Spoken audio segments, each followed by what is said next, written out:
pesky fire code, and I didn't want you to leave having taken the trouble to come see us without at least spending a little bit of time. Thank you. Plus, I heard the way that you ingratiate yourself to voters is to stand on things. So I found this park bench here. I'm really humbled that you took time to spend with me, and really appreciate your motivation to help bring about something that will not only win an election, but help us begin to win an era. What's at stake is not just the next 4 years, it is the next 40. And I am concerned about what the world will look like in 2054 when I get to the current age of the current president. And in order for America to be in good shape then, we got to be really serious about what's ahead of us. And we got to have a new vocabulary, not different values, because the values of our party are the right values. Yes. Yeah. Maybe we got to find a new way to talk about some of those things. Maybe we've got to learn that freedom does not belong to one political party, and if it does, it certainly isn't theirs. We got to recognize that security is not left or right. But to the extent anybody's talking about security for the 21st century, it's those of us who are not embarrassed to admit cybersecurity matters, not afraid to say that white nationalism is a security issue, and absolutely willing to call climate security the security challenge that it is.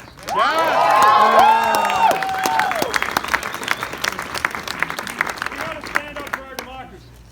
I know I'm in the state that gave us Granny D. So I'm preaching to the choir on this.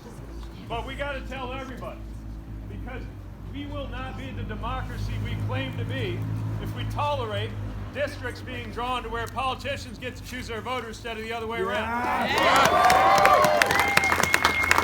We're not the democracy that we believe we are if we have a situation where the American people can get overruled by the Electoral College. And maybe it's worth a structural intervention, make sure the Supreme Court doesn't keep going on this path toward being a political institution when too much is on the line. I'm talking to you as somebody whose marriage exists by the grace of a single vote on that body. Let's make sure that's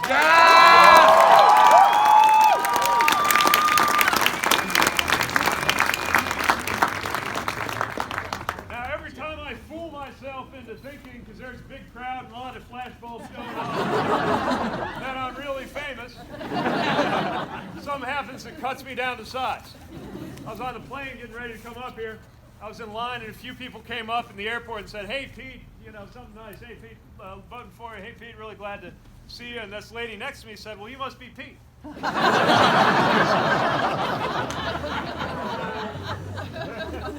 Yes, I am. I'm heading up to Manchester because the election. And she said, "Oh, that's nice. What channel are you a reporter for?" So I guess my point is, if you believe in our message, I clearly still need your help getting the word out. I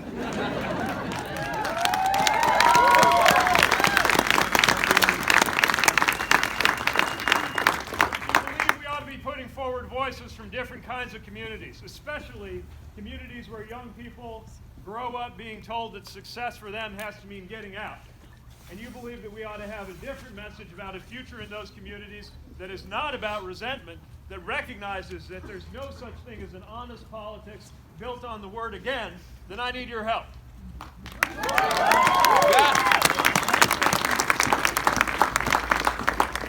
If you believe there's something to be said for, and this is not intended as a slight on the United States Congress, but if you think we'd be well served if that place started looking more like our best run cities and communities instead of the other way around, then I need your help.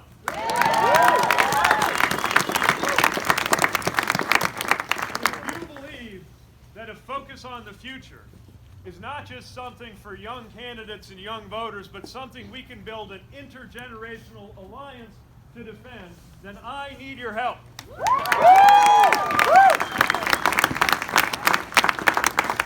can I look to you to help me make a few friends around this?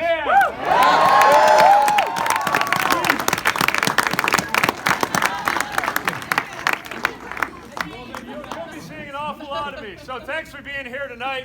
I'm sorry that the room filled up, but I'm glad we got to spend a few minutes together. I promise I'll be back. Way off.